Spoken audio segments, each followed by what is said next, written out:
coming, but a change is going to come.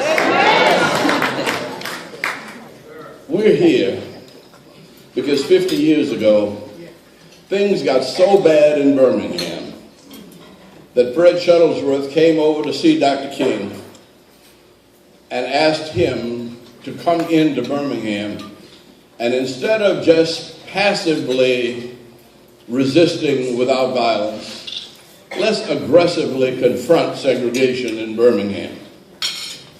I was very much surprised because Dr. King used to say that you had to be certifiably insane to even think of doing some of the things that we're doing.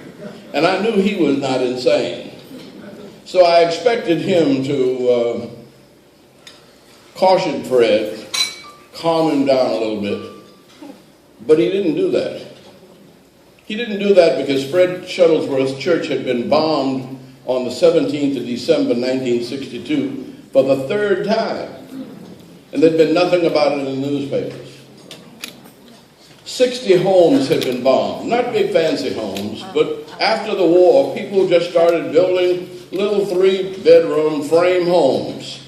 But they put some azaleas in the yard, and they put roses, and they put little picket fences, and they were living like folk. And there were people in Alabama that just resented that. And so they would go around in the middle of the night and throw sticks of dynamite on the front porches of these homes. No investigation.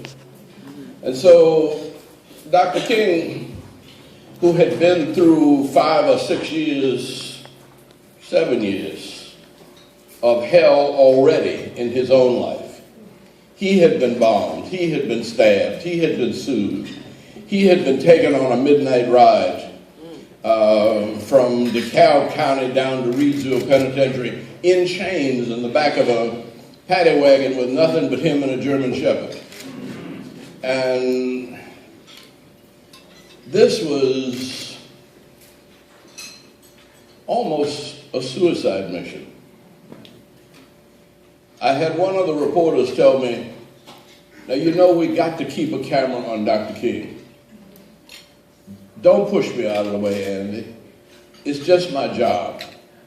If they shoot him and I don't get a picture of it, I'll lose my job. I say this to say that every time Martin Luther King Jr. made a move, he knew that his life was in danger. And he knew that the only way that people would get coverage of the evils in Birmingham was for him to put his life on the line. And I was surprised when he said, I think you're right, Fred. I said, damn. And you think he's right. And then he said, they don't call it Birmingham for nothing. Oh. And some of us are not going to make it back. But the way he dealt with death was to preach about it. But he never preached about his own death.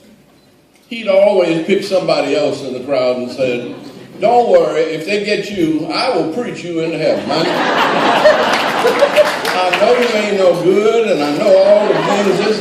And then he would almost go into a comedy routine, sounding more like Richard Pryor and Eddie Murphy than the Martin Luther King you all saw on the statue. But he had everybody laughing and crying, almost in tears, talking about their own funeral. And he made us laugh at death. And he said, the two things you have to do to be a man, you have to overcome the love of wealth and the fear of death. And if you can overcome the love of wealth and the fear of death, you're free to be a man. And so,